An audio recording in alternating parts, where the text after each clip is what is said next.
So why does Panerai get a pass but Hublot does not? First, let's begin with, my first impressions of Panerai as a brand and the general consensus of what watch enthusiasts think of the brand.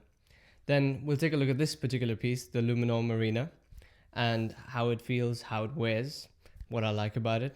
And then we'll get to the main question. Why does Panerai get a pass but Hublot does not? So I'd like to thank Ken Watches for letting me spend some time with this piece. They're a watch dealer in Hong Kong with 4 stores, and they're also in Kona 24.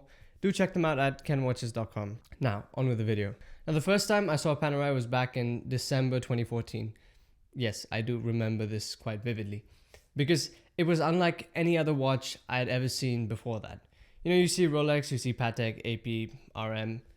RM is a bit distinctive, but the rest are all just watches in the general realm of watches. Anybody can identify as just another watch. But to me, the Panerai design was so distinctive, and I caught it on somebody's wrist in the subway, and I didn't know of the brand, and I didn't know of the watch, and it was so striking. It kind of looked really bulbous, and it looked like a bit of a magnifying glass, and I would have never placed it to be a dive watch, but I knew there was something more to it than show. It was large, and the stature on the wrist was quite impressive, but it was not gaudily so. It was not large for the sake of just being ostentatious. So even whilst not knowing what it was, I knew there was something cool about it, something special about it. And that was pretty much my first impression of Panerai. Then a year or so later, I really got into the online watch community, and there I saw a lot of criticism against Panerai. A lot of people were saying that they're really not worth their money, mainly because of the movement, being an ETA in the watch, selling for multiple thousands of dollars. And how the brand was simply upscaled by Richemont in 1993, and they simply hiked the prices without really putting too much effort into redesigning a movement or creating something in-house. So that's why there was always a lot of criticism with Panerai's obtuse pricing and what they represented in a value form. But the thing is, the design, aesthetically speaking, you can't really criticize that because it's so distinctive and it's unlike anything else. So I came to ultimately realize a couple of years later again, well, it really depends on what you think of the design. You can look forward to reviews and other things, posts about watches when it comes to stuff you don't know about, perhaps the movement, some technical details, the material, or even maybe just value for money. But when it comes to the aesthetics, that's entirely very subjective. You either like it or you don't. And somebody else liking it doesn't really influence what you think of the aesthetic appeal. So what I'm trying to say is I found Panerai to be cool again.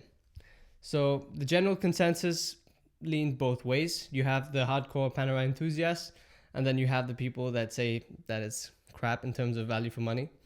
So both sides of the watch community do exist, but I think things are changing now, and we'll get into exactly why. So now onto this piece, the Panerai Luminor Marina. I'm not too well versed in the different Panerai models.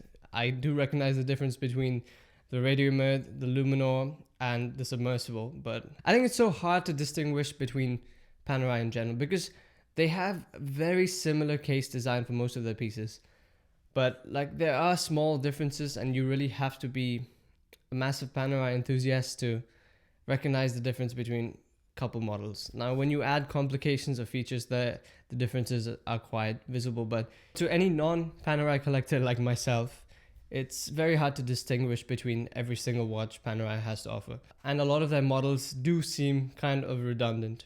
And that's one of the issues people have with Panerai, apart from the movements as well. Now, here's a paradox within Panerai watches, or even this Luminor Marina that I noticed.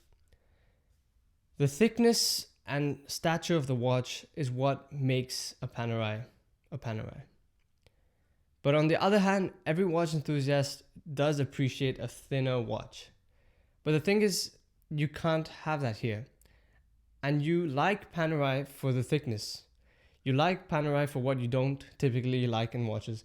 And that's a nice paradox that kind of sums up their range of watches to me. It's very intriguing how they get you to like something because of what it is, rather than making something that they know you'd like. And that's kind of like the Apple philosophy of making the product first and then getting people to like it rather than making something that people are asking for.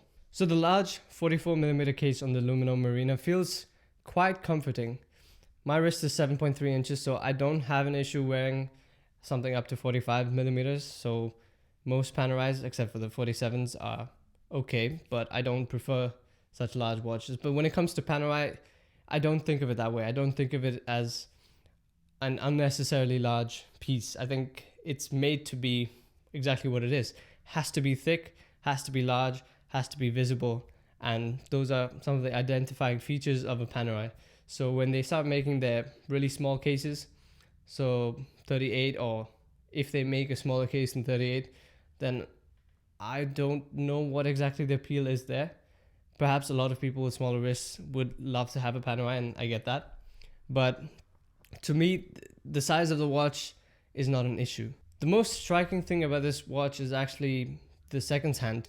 The dial itself is very Spartan, and it doesn't have too much going on. It's quite large, and it's quite vacant and very visible. But on the other hand, you have this artistic seconds hand with those curves, and it's quite a nice juxtaposition to have some, well, Italian flair inside this otherwise very utilitarian looking piece. I usually only like a centered seconds hand if the watch doesn't have any chronograph or any subdial requiring complications. But on this piece, I'm okay with it. And I think that's because I haven't seen a Panerai with a centered seconds, unless you go for a chronograph. Now that makes me really look forward to this small seconds at the 9 o'clock position. And that's something interesting that I realized about this brand. Now to the movement. This is an ETA movement. This is a manual wind ETA movement. And that's the biggest issue everyone seems to have with Panerai. And I do understand it. I think it's a bit ridiculous having an ETA movement in a watch that costs so much more than other, well, luxury watches with ETA movements.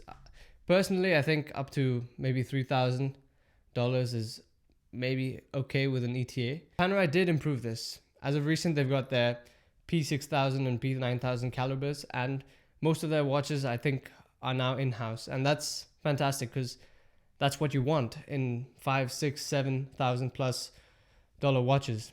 But this particular piece is an old piece. I think it's from 1999. And up until maybe 4 years ago, 2018, I think they launched some of their new calibers. It was all ETA, Unitas movements. And they had the scandal as well with that Unitas movement. But let's not get into that.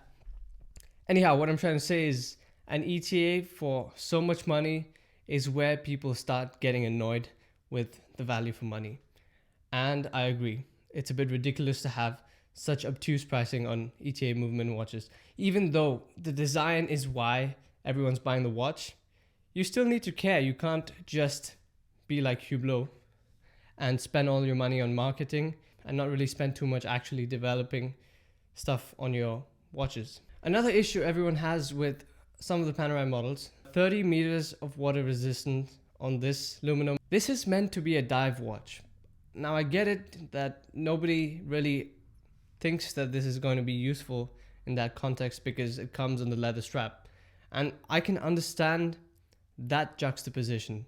So this is not literally meant to be a diver, but it should be able to, at the very least. You can't call a watch a dive watch and give it 30 meters of water resistance because of that stupid snap-on case back instead of developing a nice screw-down case back, which would be crucial to getting a higher depth rating.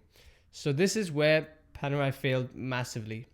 And this is one of the reasons why it's even compared to something like Hublot and whether it's actually a watch enthusiast brand or not. But I do still think they are a watch enthusiast brand, and they've changed in the last few years. And now we're basically getting to why Panerai gets a pass and Hublot doesn't. So Panerai has invested a lot of money in their own in-house movements. That was the biggest issue the whole watch community had with the brand. So now they've got their P6000, P9000, and a lot more calibers. They've got quite a few new complications in all their watches, and they're doing gold watches like Rolex and everybody else. A lot of these pieces are ridiculously priced. But the thing is, they're trying to be an upscale, upmarket brand. So I understand where they're going. But the great thing they did is when they replaced the ETA in their base model, so like the Luminor base or the Radiomir, let's say the Black Seal, when they replaced the ETAs with their P6000 calibers, they didn't hike the price. And that's not something most brands do. But I think Panerai realized that they'd shoot themselves in the foot if they hiked the price even further. And so they've really started to repair some of the damage. Now, they still don't have the greatest standing when it comes to the watch community, but I think they're headed in an okay direction. If they don't increase the prices over the next few years, which is very unlikely, but if they don't, then they'd actually become better value for money as other brands keep increasing prices. Now, the other reason why watch enthusiasts really like Panerai as an enthusiast piece is because of the history. These days, watches are not really tools. So you're just looking for a story attached with a trophy and it makes you feel good or makes you feel a certain way. You get that emotive connection with the piece on your wrist. You don't really look at it for its features. So when it comes to Panerai, they were founded in 1860. Now, a lot of companies were founded way back and they are not really anything what they were in the beginning. So just because something is founded in the 1800s doesn't make it instantly great. But the thing is, this was a family-owned business, and later when they actually developed the pieces that we know today as Panerai watches, that was thanks to the Rolex involvement. So Rolex actually produced the watches for Panerai and for the Italian military. Now, this is the main reason we love Panerai today. It's because of Rolex's involvement and curating these designs and manufacturing them that we have more respect towards the brand, and Hans Wilsdorf really did have involvement in making this a dive watch for the military and for the frogmen. So that's why we love Panerai today. That's why it's an enthusiast brand. Contrastingly, Hublot was founded in 1980, and the main thing they're known for is putting a natural rubber strap on a watch. They have been trying to be AP for a very long time, and they've got that same design language going on. And they really got commercial success because of putting a rubber strap on a watch. But the issue is they've always had ETAs in these overpriced watches, and they've never cared. They have the Unico movement, which is nice and really well decorated. But the thing is, most of their pieces are so expensive and you get so little value. And it's obvious that they spend all their money on marketing because you see them everywhere. You see them at Formula One. You know that they're spending more money on marketing and advertisements than actually reinvesting in their watches. And that's why Hublot does not get a pass. But Panerai does. So let me know your thoughts. What else do you think about this topic? Let me know why you like Panerai or why you don't like Panerai in the comment section below, and how you'd place it inside the watch enthusiast community. Thanks for watching, guys. See you in the next video. Cheers.